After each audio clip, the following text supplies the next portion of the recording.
सर्दियाँ शुरू होते ही मार्केट में तरह तरह की सब्जियाँ आ जाती हैं। वैसे तो हर सीज़न में सब्जियाँ हमें मिल जाती हैं, लेकिन जो सीज़न की सब्जियाँ होती हैं उनका टेस्ट ही अलग होता है। तो आज हम पालक से आपको बिल्कुल न्यू रेसिपी शेयर करेंगे। वीडियो को एंड तक देखना। रेसिपी थोड़ी सी भी अच्छी लगती है तो प्लीज़ वीडियो को लाइक कर दीजिएगा, चैनल को सब्सक्राइब भी कर लीजिएगा। थोड़ा सा भी यूजफुल लग रहा है तो अपने फैमिली और फ्रेंड्स के साथ शेयर कर दीजिएगा। तो हमारे यहाँ तो मकर संक्रांति में इसको ज़रूर बनाया जाता है। आपके यहाँ बनता है या नहीं, कमेंट में ज़रूर बताइएगा।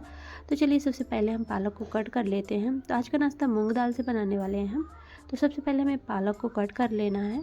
तो पालक धुल के साफ़ कर लेना है, पहले से हमें धुल के रख देना है ताकि इसका पानी है सूख जाए। तो फिर हमारी रेसिपी और ही आसानी से बन जाती है। तो हमें पालक को छोटे छोटे टुकड़ों में कर लेना है, बहुत ज़्यादा हमें बड़े नहीं रखना है। वैसे भी हमने बिल्कुल सॉफ्ट पालक लिया हुआ है। तो हमने यहाँ पे पालक को कट कर लिया है। आप यहाँ पे मेथी भी ले सकते हैं, बथुआ भी ले सकते हैं। सीजन में बहुत सारी सब्जियाँ आपको मिल जाएंगी। आप यहाँ पे स्प्रिंग ऑनियन का भी इस्तेमाल कर सकते हैं, है जो कि हमारे सेहत के लिए बहुत अच्छा होता है। और सर्दियों या गर्मी, पालक तो हर सीजन में मिलती है, लेकिन जो सर्दियों में मिलती है ना, जो उसका जो टेस्ट होता है वो अलग ही होता है। इसका निमोना वगैरह भी बनाया जाता है जो कि बहुत टेस्टी लगता है। सर्दी वाली जो पालक होती है, सीजन की सब्जियों का टेस्ट ही अलग होता है। वैसे तो हर सीजन में सारी सब्जियां मिल जाती हैं हमें। थोड़े दाम का जो वो होता है, इशू होता है कि गर्मी में ये पालक बहुत महंगी मिलती है और सर्दी में ये सस्ती होती है। और इसका टेस्ट भी उससे 2 गुना होता है, और कहें तो 4 गुना होता है। तो क्यों ना भरपूर मात्रा में पालक का भी इंजॉय किया जाए। इसका आप जूस भी पी सकते हैं, पराठे बनाएं, रायता बनाएं, सब्जी बनाएं, नाश्ता बनाएं, कुछ भी बनाएं, भरपूर इंजॉय करें। और यहाँ पे चलिए हम टमाटर भी कट कर ले रहे हैं। थोड़ी सी हमने अदरक लिया हुआ है, थोड़े से धनिया के पत्ते लिए हैं, और सारी सब्जियों को इसी तरीके से हमें कट कर लेना है। तो हमने पालक को कट करके साइड में रख दिया हुआ है। अब इस नाश्ते को खाने के लिए सबसे पहले हम चटनी बना लेते हैं। तो हम यहाँ पे टमाटर अदरक मिर्ची की चटनी बनाने वाले हैं, जो कि इस नाश्ते के साथ हमें बहुत पसंद है। वैसे तो आप केचप के साथ भी इसको खा सकते हैं, लेकिन इस सिंपल चटनी के साथ ही हमें बहुत पसंद आता है। तो इसी तरीके से हम इसे बना लेंगे। सबसे पहले चटनी बना के रख देते हैं, क्योंकि नाश्ता बनाने में हमें बिल्कुल टाइम ही नहीं लगना है। 10 मिनट के अंदर आप इस नाश्ते का यानी कि तैयारी अगर किए हैं तो आप 10 मिनट से कम टाइम लगेगा। आप इस नाश्ते को बना के रेडी कर सकते हैं। बच्चों का टिफ़िन हो या हो, छोटी मोटी भूख चाय के साथ अगर कुछ खाने का मन कर रहा है तो झटपट से आप इसको बना के रेडी कर सकते हैं। तो यहाँ पे देखिए, हम सबसे पहले चटनी को रेडी करके रख देते हैं साइड में। तो सिंपल सी चटनी बनाई है हमने, जो कि इसको पूरी पराठे के साथ भी आप खा सकते हैं। वैसे भी दाल चावल के साथ ये चटनी बहुत पसंद है। तो चलिए इसको भी रखते हैं अभी साइड में। अब हम यहाँ पे लेंगे ये मूँग दाल। तो हमने यहाँ पे छिलके वाली मूंग दाल ली है, जो साबुत मूंग आती है, उसी से हमने दाल बनाया हुआ है, जो कि गांव में अक्सर इसी तरीके से बनाया जाता है। वैसे तो आप मार्केट से जो छिली हुई, मतलब कि जो बिल्कुल से उसका छिलका हटा रहता है, धुली हुई दाल रहती है, उसको भी आप ले सकते हैं। लेकिन इस नाश्ते के लिए हमें ये दाल बहुत पसंद है। कभी आपने नाश्ते में मेरे देखा होगा कि हम विदाउट छिलके की भी दाल का इस्तेमाल करते हैं, लेकिन ज़्यादातर हम ये छिलके वाली दाल का ही इस्तेमाल करते हैं, क्योंकि इससे कोई भी नाश्ता आप बनाते हैं ना, बहुत अच्छा लगता है और ये फाइबर से युक्त रहती है। तो अगर हो सके तो छिलके वाली दाल का इस्तेमाल करें, क्योंकि धुलेंगे हम इसको, भी भिगाते हैं, धुलते हैं, तो इसके सारे छिलके हट जाते हैं। कुछ रह भी जाते हैं ना तो कोई दिक्कत नहीं है, आपके नाश्ते में डबल सा टेस्ट लेके आएगा। एक बार ट्राई ज़रूर करिएगा। और जो लोग बनाते होंगे छिलके वाली दाल से रेसिपियाँ, उनको पता होगा, जब भी हम दही भल्ले वगैरह बनाते हैं ना, तो हम छिलके वाली दाल, उड़द की दाल भी लेते हैं। हमें जो विदाउट छिलके की मिलती है, वो उससे वो टेस्ट नहीं आता जो छिलके वाली दाल से आता होगा। बहुत लोगों को तो ऐसे ही पसंद होगा। तो यहाँ पे हमने मूंग की दाल को भिगा दिया हुआ था, अच्छे से भीग गई है। हमने इसको धुल के साफ़ करके रख दिया था। ये हमारी दाल रेडी है, जो कि हमने पहले से ही सारी तैयारियाँ करके रखी थी। रात को हमने भिगा दिया हुआ था, मॉर्निंग में इसको धुल के रख दिया था, जो कि ड्राई हो चुकी है। तो इस तरीके से हमने धुल के पहले से रख देना है। देख सकते हैं इसके आधे छिलके निकल गए हैं, थोड़े बहुत रह भी गए हैं। तो हमें इसी तरीके की दाल का मतलब कि इस्तेमाल यहाँ पे करना है। अब यहाँ पे हम 3 से 4 कली लहसुन डाल देते हैं, वो अपने टेस्ट के अकॉर्डिंग देख लीजिएगा।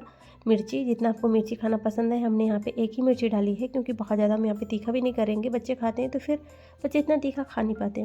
तो यहाँ पे हमने लहसुन भी डाल दिया हुआ है, जो कि सर्दियों में लहसुन सेहत के लिए भी हमारे अच्छा है। अगर आप नहीं खाते तो स्किप कर सकते हैं, लेकिन इस नाश्ते में लहसुन बहुत अच्छा लगता है। और देख सकते हैं यहाँ पे हमें थोड़ा सा ही पानी डालना है, बहुत ज़्यादा पानी नहीं डालना है। और इस तरीके से हमें दाल को पीस लेना है। तो यहाँ पे देख सकते हैं दाल हमारी अच्छे से पीस जाती है। मूंग की दाल वैसे भी बहुत सॉफ्ट होती है और इससे हल्का फुल्का नाश्ता बन के तैयार हो जाता है। बिना झंझट के आप इस नाश्ते को बना सकते हैं। और सर्दियों में तो आपको ये मार्केट में भी यह नाश्ता देखने को मिलेगा। बहुत अच्छी तरीके से इसको मार्केट में भी तैयार किया जाता है, जैसे कि बहुत सारी सब्जियां डाल के उसमें मूली के पत्ते, पालक के पत्ते, मेथी के पत्ते, सारी हरी सब्जियों के साथ ही अगर कहें तो ये मूंग दाल की भजिया बनाई जाती है, जो कि मार्केट में देखें तो बहुत अच्छी लगती है देखने में। तो क्यों ना हम घर पे बनाएं हेल्दी तरीके से, जो हमें पसंद है वही चीज़ें डालेंगे, नहीं तो स्किप कर देंगे। यहाँ पे हम अदरक ज़रूर डालेंगे क्योंकि इस नाश्ते में अदरक बहुत अच्छा लगता है। और यहाँ पे देख सकते हैं मैंने अदरक थोड़ा ज़्यादा ही लिया हुआ है। और एक हरी मिर्च हमने कट करके वैसे ही डाल दी है, जो कि बिल्कुल तीखी नहीं है। इसमें जब हरी मिर्ची बाइट में आती है ना तो बहुत अच्छी लगती है खाने में। इस तरीके से हमने यहाँ पे अदरक के टुकड़े भी डाल दिए हैं। और आप दाल देख सकते हैं, हमने दाल थोड़ा ज़्यादा क्वांटिटी में लिया है। मैंने पहले भी बताया कि ये नाश्ता मेरे घर में सबको बहुत पसंद है, इसीलिए मैंने यहाँ पे दाल भी ज़्यादा लिया हुआ था। लगभग 300 ग्राम के लगभग दाल था। भिगाने से फिर वो डबल ही हो जाता है। अब यहाँ पे थोड़े से जीरा, अजवाइन, ये सारी चीज़ें आप अपने टेस्ट के अकॉर्डिंग ही देख लीजिएगा। जो चीज़ें आपके पसंद, जो ना पसंद हो उसको पूरी तरीके से स्किप कर सकते हैं। यहाँ पे थोड़े से गरम मसाले डालेंगे, थोड़ा सा भुना हुआ जीरा धनिया पाउडर डालेंगे और नमक डाल देते हैं टेस्ट के अकॉर्डिंग।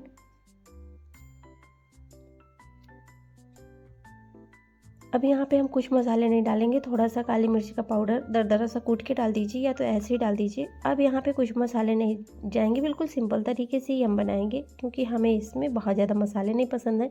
और जब भी आप मॉर्निंग में कोई नाश्ता बनाते हैं ना तो बहुत ज़्यादा तीखा, बहुत ज़्यादा स्पाइसी हम लोग थोड़ा खाना कम ही पसंद करते हैं, क्योंकि मॉर्निंग का जो नाश्ता होता है ना थोड़ा हेल्दी वे में ही होना चाहिए।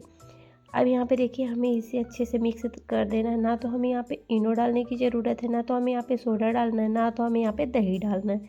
हमें यहाँ पे कुछ नहीं डालना है। सिंपल सा हमारे नाश्ता बन के तैयार होगा। अब यहाँ पे हम थोड़ी सी हींग डालेंगे, जो कि डाइजेशन के लिए भी अच्छा होगा और गैस वगैरह के लिए भी फ़ायदेमंद होता है। यहाँ पे हम 2 से 3 चम्मच के लगभग बेसन डाल रहे हैं। बहुत ज़्यादा हमें यहाँ पे बेसन भी नहीं डालना है, थोड़ा सा ही डालना है। 2 से 3 चम्मच के लगभग ही डालिएगा, जो कि खाने में अच्छा लगेगा। अब यहाँ पे देखिए सारी चीज़ों को हमें मिक्स कर देना। ना तो हम यहाँ पे हल्दी डाल रहे हैं, ना तो कोई कलर डाल रहे हैं। इसको सिंपल सा नेचुरल कलर इसका जो है वही बनाएंगे। अब यहाँ पे हमने एक छन्नी लिया हुआ है, जो कि चाय छन्नी सबके घर में इसलिए रहती है क्योंकि इसके बगैर तो हमारा मॉर्निंग से सबसे पहला काम यही होता है चाय वाला। तो चाय छन्नी तो सबके घरों में होगी। और इस तरीके से थोड़ा सा पोर्शन चाय छन्नी के ऊपर रखेंगे। एक बार ऑयल में थोड़ा डिप कर देंगे छन्नी को, ताकि चिपके नहीं और इजली यह नाश्ता हमारा बन के तैयार हो जाता है। इस तरीके से देखिए थोड़ा सा होल करेंगे। इससे क्या होगा, नाश्ता हमारा दोनों तरफ से अच्छे से सीख जाएगा और अंदर तक पूरी तरीके से सीखेगा, बिल्कुल ये कच्चा नहीं रहेगा। और देखिए अगर कहें तो 1 सेकंड में एक नाश्ता बन के तैयार होता है। बस रखेंगे, थोड़ा सा होल करेंगे और झटपट से ऑयल के अंदर इसको गिरा देंगे। ये देखिए कोई तामझाम नहीं, कोई झंझट नहीं है। आप स्पून की हेल्प से भी थोड़ा सा पोर्शन रख सकते हैं, हाथों को भी नहीं लगाएंगे तो भी चलेगा। तो यहाँ पे हम थोड़ा सा हाथों से ही लगाते हुए और थोड़ा सा होल भी करते जाएंगे बीच में। इसको कोई शेप देने की ज़रूरत नहीं है, टेढ़ा मेढ़ा जैसा भी बनाए वो खाने में तो लाजवाब लगेगा ही। इसका आकार भी देने की कोई ज़रूरत नहीं है। यहाँ पे देखिए छन्नी भी हमारी बिल्कुल क्लीन है। इससे ज़्यादा गंदी तो चाय बनाने के साथ हो जाती है। तो चलिए नाश्ता भी हमारा रेडी हो रहा है। हम इस नाश्ते को मस्टर्ड ऑयल में बना रहे हैं, जो कि इस नाश्ते का जो ओरिजिनल टेस्ट होता है वो सरसों के तेल से ही आता है। तो सरसों के तेल में ही इसको बनाइएगा और ये बहुत अच्छे लगते हैं खाने में, बिल्कुल सोंधे सोंधे से लगते हैं। और ये ट्रेडिशनल रेसिपी है, जो कि दादी नानी के ज़माने से ही हम लोग इसको खाते चले आ रहे हैं। कोई नई रेसिपी नहीं है, जो कि सबको ये पसंद होगी और सबके घरों में ये बनाई भी जाती होगी। और सर्दियों में तो हमारे यहाँ ये कई बार बनती है, क्योंकि ये गर्मी में तो इतना हम लोग ऑयली वगैरह खा नहीं पाते हैं, तो सर्दी में तो इसको ज़रूर खाएं। तो कम से कम हफ्ते में 2 से 3 बार तो हम इसको बनाते हैं, क्योंकि मूंग की दाल हेल्दी होती है और घर का ही हमारा ये सरसों का तेल है। हम रिफाइंड ऑयल वगैरह बहुत कम खाते हैं, जो कि आप लोग हमेशा वीडियो में देखते हैं। या तो हम देसी घी से बनाते हैं कोई भी नाश्ता, या तो फिर घर के ही तेल से बनाते हैं। बाहर का तेल वगैरह हम लोग बहुत कम खाते हैं, बहुत ज़्यादा ज़रूरत पड़ती है तभी लेते हैं। तो देख सकते हैं कितना प्यारा सा कलर आया हुआ है, बहुत ही क्रिस्पी बने थे। और ये मूंग दाल के पकौड़े हमें बहुत पसंद है। आप इनको कहें तो मेदू बड़ा या कुछ भी कह सकते हैं। देखने में तो बहुत ही लाजवाब लगता है। देखिए विदाउट कलर के, कोई भी कलर का इस्तेमाल नहीं हुआ है, फिर भी ये बहुत अच्छे लगते हैं। इसमें आप मेथी के पत्ते वगैरह भी डाल सकते हैं, बथुआ भी डाल सकते हैं। आप जितनी भी सब्जियाँ इसके अंदर डालना चाहते हैं डाल सकते हैं। देख सकते हैं कितना ये क्रिस्प। और सारे नाश्ते को हमें इसी तरीके से फ्राई कर लेने हैं, सुपर क्रिस्पी, सुपर डिलीशियस। यह नाश्ता हमारा बन के तैयार हो जाता है। आप इसको अपनी मनपसंद चटनी के साथ खाएं, और आप इसको ग्रेवी वाली सब्ज़ी के साथ भी खा सकते हैं। यानी कि ग्रेवी बना के, जैसे हम लोग सब्जियां वगैरह बनाते हैं ना, उसमें भी डाल के आप इसकी सब्ज़ी भी बना सकते हैं। इसकी आप कढ़ी भी बना सकते हैं। कढ़ी में जो पकौड़े डालते हैं ना, वो उसकी जगह में आप इसको डाल सकते हैं, जो कि हमारे यहाँ तरह तरह की रेसिपी बनाई जाती है। और देखिए हम इसको इस तरीके से भी बना के आपको दिखा दे रहे हैं। जैसे आप छन्नी से नहीं बनाना चाहते हैं और हाथ भी नहीं लगाना चाहते, तो इस तरीके से स्पून की हेल्प से आप छोटे छोटे से भजिया बना लीजिए और इसका भी भरपूर इंजॉय करिए। वो आपकी चॉइस है, आप इसको बनाना किस तरीके से चाहते हैं। खाने में तो टेस्ट वही आएगा, थोड़ा लुक चेंज हो जाएगा और थोड़ा इजी भी हो जाएगा। अगर आप उस तरीके से नहीं बनाना चाहते तो झटपट से एक स्पून लीजिए और थोड़ा थोड़ा सा पोर्शन लीजिए और ऑयल के अंदर डालते जाइए। बहुत बड़े नहीं डालने, नहीं तो फिर कच्चे रह जाएंगे अंदर से ना। और इस तरीके से हम इनको फ्राई कर लेना है और सुपर टेस्टी यह भी हमारा नाश्ता बनके तैयार हो जाता है, जो कि ऊपर से क्रिस्पी अंदर से सॉफ्ट। यह मूंग दाल के भजिया, मूंग दाल के पकौड़े हमारे बनके तैयार हैं। आप इनको बच्चों के टिफ़िन में दीजिए और मेहमानों को भी सर्व कर सकते हैं। अगर आपके पास भीगी हुई मूंग की दाल नहीं है, गर्म पानी में मूंग की दाल को भिगाइए सिर्फ 1 घंटे के लिए। 1 घंटे में मूंग की दाल आराम से भीग जाती है। और यहाँ पे हम मिर्ची में कट लगाएंगे। मिर्ची में बगैर कट लगाए ऑयल के अंदर नहीं डालिएगा, नहीं तो बड़ा वाला धमाका हो जाएगा।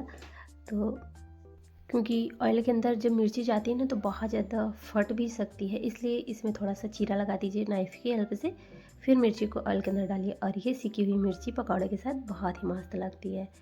तो दोनों तरह से आप बना सकते हैं इस रेसिपी को, और झटपट से बन के तैयार भी हो जाती है। कोई एक्स्ट्रा चीज़ें हमें मार्केट से नहीं लानी, ये चीज़ें इसलिए हमारे घर में ही रहती हैं। आप इनको बिना फ्राई किए अगर बनाना चाहते हैं तो इसको आप इडली मेकर में थोड़ा थोड़ा सा पोर्शन रखिए और इसको स्टीम करके खाइए। तो आपकी चॉइस है, आप इसको बनाना किस तरीके से चाहते हैं और खाना किस तरीके से चाहते हैं। यहाँ पे देखिए इनका कलर आपको डार्क दिख रहा होगा, क्योंकि ये छिलके वाली दाल थी। अगर आप विदाउट छिलके वाली दाल लेते हैं ना, तो इनका कलर आपको और थोड़ा साफ दिखेगा। तो कलर मैटर नहीं करता, मैटर करता है कि ये हेल्दी कितना बने हुए हैं। और ये हेल्दी के साथ साथ टेस्टी भी बहुत होते हैं। इनको गर्मा गर्म चाय के साथ खाइए या तो चटनी के साथ खाइए। बहुत ही क्रिस्पी बने हुए थे। तो चलिए इसी तरीके से फिर से आप लोगों के साथ एक नई रेसिपी के साथ मिलेंगे। और देखिए अंदर से कितने सॉफ्ट हैं, इसमें जालियाँ भी बहुत अच्छी बनी हुई हैं। तो रेसिपी को ट्राई ज़रूर करिएगा। आपने अपना बेहद कीमती टाइम दिया, थैंक यू।